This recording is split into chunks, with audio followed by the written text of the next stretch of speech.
Hello दोस्तों। आज हम सबसे इम्पोर्टेंट और इंटरेस्टिंग टॉपिक डिस्कस करने जा रहे हैं और वो है कॉन्स्टिट्यूशनलिज्म। चलिए इसको इजी वे में समझते हैं। कॉन्स्टिट्यूशनलिज्म समझने के लिए ना हम इस वीडियो में पहला ये करते हैं, मतलब सिनॉप्सिस देखते हैं। पहला हम कॉन्स्टिट्यूशन क्या है, कॉन्स्टिट्यूशनलिज्म क्या है वो देखेंगे। उसके बाद हम देखेंगे कि उसका टर्म कैसे यूज़ होता है, मतलब यूसेजेस ऑफ एक्सप्रेशंस वो देखेंगे। यूसेज ऑफ एक्सप्रेशंस के बाद हमें देखेंगे कि उसका क्या इम्प्लीकेशंस है, तो वो इम्प्लीकेशंस देखेंगे। उसके बाद हम देखेंगे कि उसका एलिमेंट्स, मतलब 9 एलिमेंट्स है और एलिमेंट्स ऑफ द कॉन्स्टिट्यूशनलिज्म क्या है वो देखेंगे। और उसके बाद हम देखेंगे कि केस लॉज विथ एग्जांपल, ये कॉन्स्टिट्यूशनलिज्म का एग्जांपल तो करेंगे। सबसे पहले तो हम कॉन्स्टिट्यूशन का मतलब जानते हैं और उसका मतलब क्या होगा वो देखते हैं। कॉन्स्टिट्यूशन एक देश का सुप्रीम लॉ होता है और ये वही डॉक्यूमेंट है जो गवर्नमेंट का काम करने का तरीका, मतलब पूरा फ्रेमवर्क बताता है।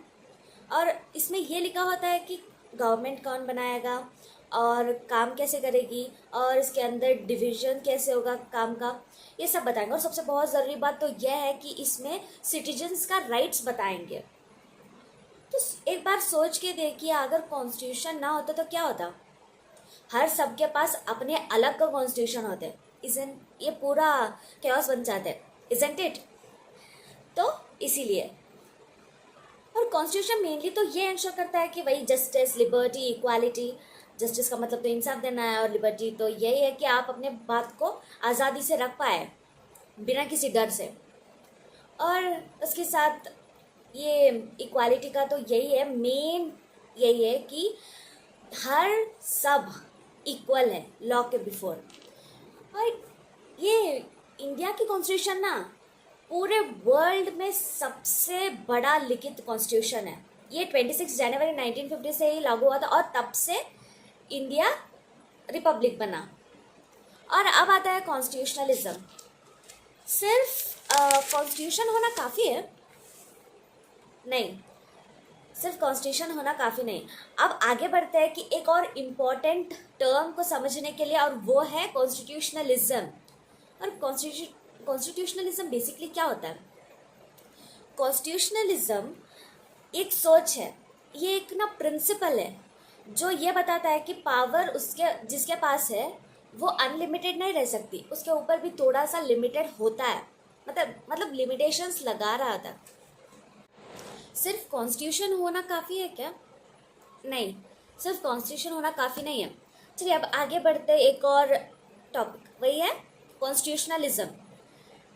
दोस्तों, कॉन्स्टिट्यूशनलिज्म एक सोच है, ये एक प्रिंसिपल है जो बताता है कि जो भी अथॉरिटी में है उनके पास पावर्स अनलिमिटेड नहीं रह सकती, और अथॉरिटी भी जो है वो कॉन्स्टिट्यूशन के अंदर ही काम करेगी, उससे बाहर नहीं जा सकते।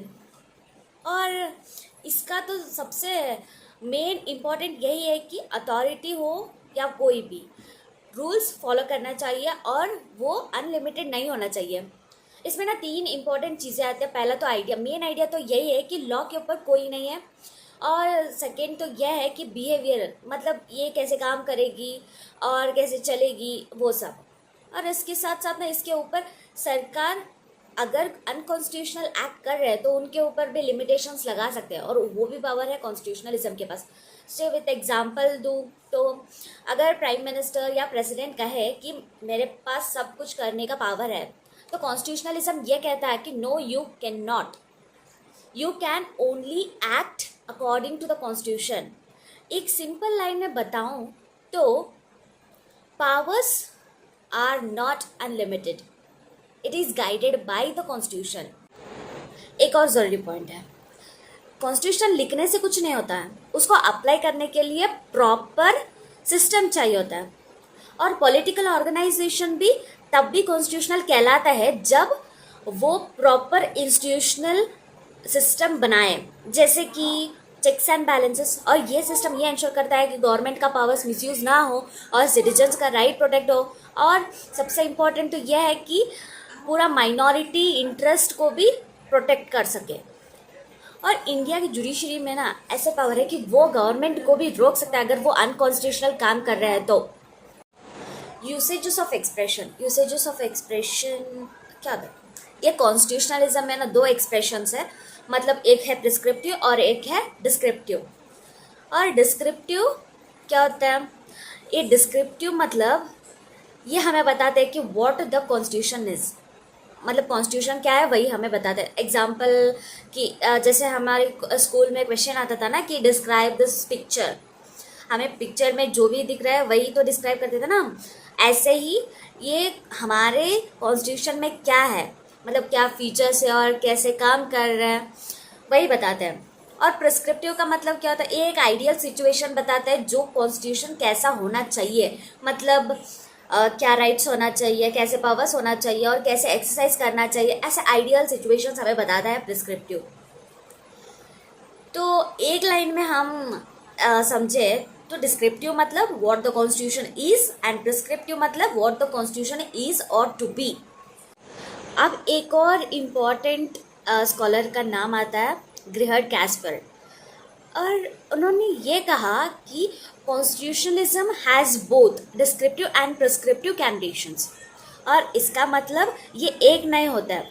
चलिए इसको समझते हैं इन डिटेल। पहला आता है डिस्क्रिप्टिव, मतलब ये उस हिस्टोरिकल स्ट्रगल्स को जहाँ लोगों ने कंसेंट मांगा और बाकी फंडामेंटल राइट्स, इक्वालिटी, लिबर्टी, ऐसे राइट्स के लिए पहली बार फाइट किया, वो बताते हैं। मतलब ये बेसिकली पास्ट में लोगों ने कैसे अपने कॉन्स्टिट्यूशनल राइट्स के लिए फाइट किया वो बताते हैं।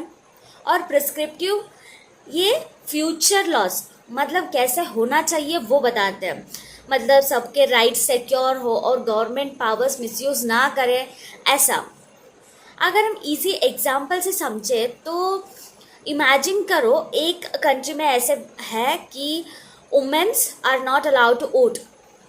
अगर आप इसे डिस्क्राइब करें तो यही बोलेंगे ना कि उस कॉन्स्टिट्यूशन में वुमेन्स को वोट करने का राइट्स नहीं है। अगर आप प्रिस्क्राइब कर रहे हो, यही एग्जाम्पल को आप प्रिस्क्राइब कर रहे हो तो क्या करेंगे? Womens need to be allowed for voting, womens को वोट देने का अधिकार होना चाहिए और उसका भी आवाज़ आना चाहिए। यही ना, यही डिफरेंस है प्रिस्क्रिप्टिव और डिस्क्रिप्टिव में।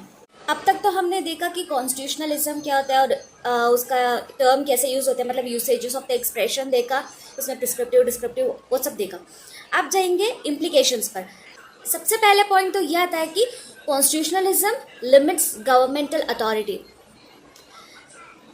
गवर्नमेंट के पास तो पावर होगा पर वो अनलिमिटेड नहीं हो सकती। कॉन्स्टिट्यूशनलिज्म भी यही कहता है कि मतलब हमें एक स्ट्रॉन्ग गवर्नमेंट चाहिए, पर ऐसे नहीं कि सरकार अपनी मनमर्जी कुछ भी करे। और ये पावर ना आर्बिट्री पावर को अपोज करता है, मतलब एक रूलर जिस पोजीशन में है वो रूल्स को तोड़ता है या उसका जैसे मन चाहे वैसे यूज़ करते हैं। आर्बिट्री पावर का मतलब तो यही होता है कि एक्सेस पावर वो यूज़ करता है। और दूसरा पॉइंट ये है कि ये antithesis of constitutionalism is equal to despotism. अब डेस्पोटिज्म क्या है?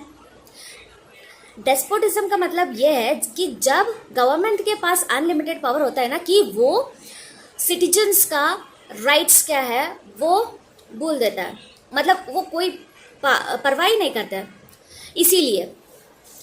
और तब क्या होता है कि वो इनवैलिड हो जाता है और उसके साथ क्या होता है, उसके एक्शंस अल्ट्रा वायरस बन जाते हैं। अल्ट्रा वायरस का मतलब यह है कि वो होता है कि बियॉन्ड द लीगल पावर्स, मतलब वो beyond the legal powers exercise करते हैं। तो तब क्या होता है, अल्ट्रा वायरस हो जाता है। तो तब क्या होता है, ये पूरा लोगों का भरोसा टूट जाता है। एग्जाम्पल ले लो कि अगर प्राइम मिनिस्टर या प्रेसिडेंट ने बिना बताए डायरेक्टली इमरजेंसी डिक्लेयर कर दे तो क्या होगा, वही। और नेक्स्ट पॉइंट ये होता है कि कॉन्स्टिट्यूशन एक सेट ऑफ रूल्स है, ये नॉर्म्स वैल्यूज़ वो सब लेके बनता है। और अगर इसमें क्या बताया था, मतलब ये पूरा जुडिशरी, लेजिस्लेटिव, एग्जीक्यूटिव ये सब बताते हैं। और उसके साथ साथ इन द ब्रॉडर सेंस में बताऊं तो गवर्नमेंट लेजिटिमेट तब बनता है जब वो उसकी लिमिट को ऑब्जर्व करे। और ये तो सबसे इम्पॉर्टेंट चीज़, मतलब सरकार तब भी वैलिड कहलाता है जब वो लॉ के अंदर काम करे और लोगों को राइट्स को प्रोटेक्ट करे और पूरा माइनॉरिटी इंटरेस्ट को भी प्रोटेक्ट करे और वो अपने आप अकाउंटेबल बने। अगर ये सब नहीं होता ना, कि चाहे वो इलेक्टेड हो या नहीं, ये तो फ़र्क नहीं पड़ेगी, वो तो अनकॉन्स्टिट्यूशनल बन जाते हैं। अब हम देखेंगे कि एलिमेंट्स क्या होता है, मतलब एलिमेंट्स ऑफ द कॉन्स्टिट्यूशनलिज्म क्या है। कॉन्स्टिट्यूशन सिर्फ लिखने से कुछ होता है क्या? नहीं, कॉन्स्टिट्यूशन का रूल होता है तभी तो गवर्नमेंट कंट्रोल में होता है ना। ये लिखने से कुछ नहीं होगा, ये जब प्रैक्टिस में होता है ना, तो इसीलिए होता है।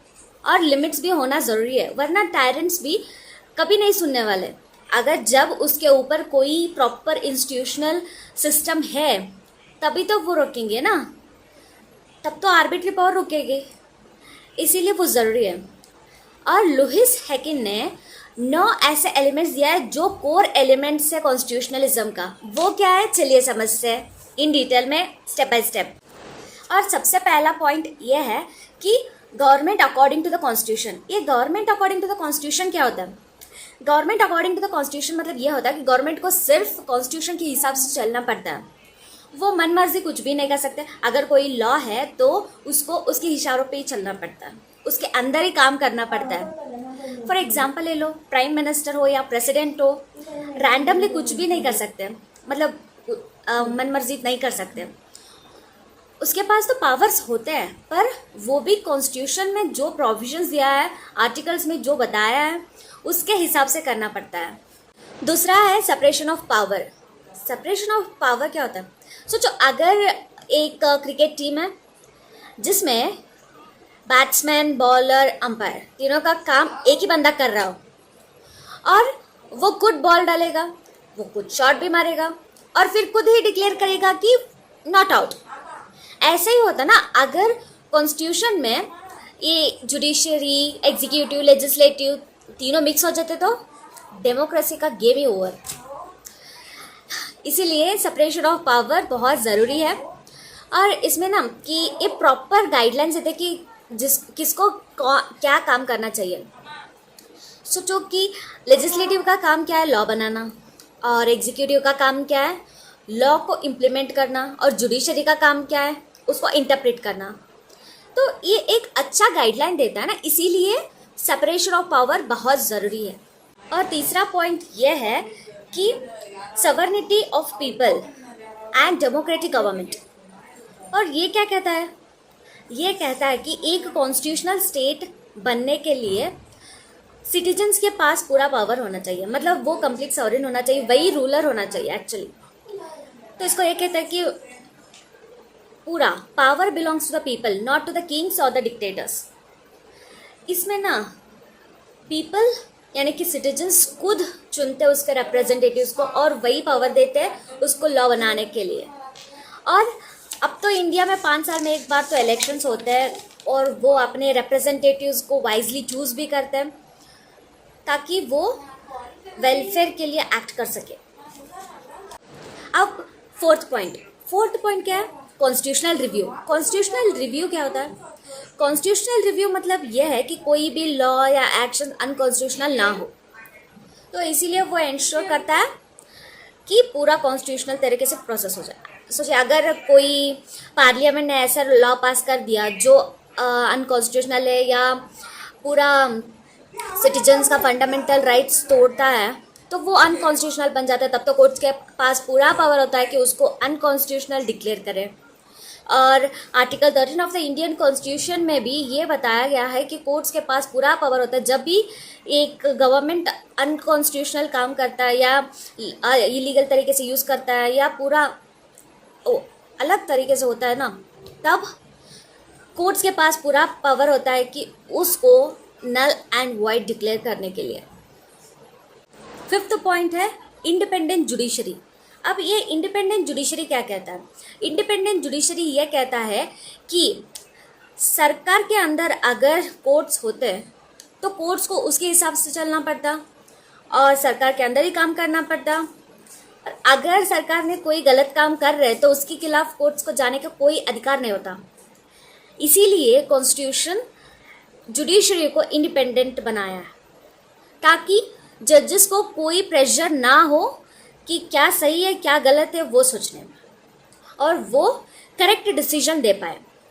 और इसकी अपॉइंटमेंट या रिमूवल वो सब भी एक फेयर प्रोसेस से होता है। Limited government subject to bill of rights. और अब इसका मतलब क्या होता है? इसका मतलब ये होता है कि गवर्नमेंट को कॉन्स्टिट्यूशन के ऊपर नहीं जाना चाहिए, मतलब उसके अंदर ही काम करना चाहिए, और वो क्या पावर्स देते हैं उसी के अंदर काम करना पड़ेगा। और इसमें भी ना पर्टिकुलर लिमिट्स होता है, मतलब सब्जेक्ट मैटर होता है। ये एग्जांपल लो कि यूनियन लिस्ट है, स्टेट लिस्ट है, कंकरेंट लिस्ट है, और इसमें पूरा डिटेल में बताया गया है कि उसका बाउंड्रीज क्या क्या होता है, मतलब स्टेट का बाउंड्रीज क्या है और यूनियन का बाउंड्रीज क्या है, और वो सब तो लिमिट होता है ना, इसी को बताता है कि सब्जेक्ट मैटर। अब 7th पॉइंट है control over police and use of force. ये क्या होता है? पुलिस भी सरकार का पार्ट है ना, उसके पास भी यूज़ ऑफ फोर्स होता है, जो फोर्स भी यूज़ कर सकते हैं, पर वो एक्सेस नहीं होती, मतलब अनकॉन्स्टिट्यूशनल नहीं होना चाहिए। इसीलिए उसके ऊपर भी थोड़ा लिमिट्स डालना ज़रूरी है। अगर पुलिस फोर्स को भी इंडिपेंडेंट और अनचेक छोड़ दिया तो वो एक्सेस यूज़ करना चांसेस होता है, इसीलिए उसके ऊपर भी लिमिट्स डालना ज़रूरी है, और उसको अकाउंटेबल सिस्टम होना भी चाहिए, ताकि सिटीजन्स अगर उससे भी कोई ये हो गया ना, प्रॉब्लम हो गया ना, तो वो भी जाके कंप्लेंट फाइल कर सके। इसीलिए अब no arbitrary suspension of constitution, मतलब सरकार के पास पावर होता है पर वो कॉन्स्टिट्यूशन के किसी भी हिस्सा को पूरा सस्पेंड नहीं कर सकते। मतलब अगर इमरजेंसी भी आ जाएगा ना तो वो टेम्प्रेरी सस्पेंशन होना चाहिए, और पार्लियामेंट से अप्रूव होना चाहिए, और जुडिशियल रिव्यू करना चाहिए। और अगर आर्टिकल 352 के अंडर इमरजेंसी डालने का पावर है तब भी कोर्ट्स को उसको रिव्यू करना ज़रूरी होता है, उसके अंदर ही आना चाहिए।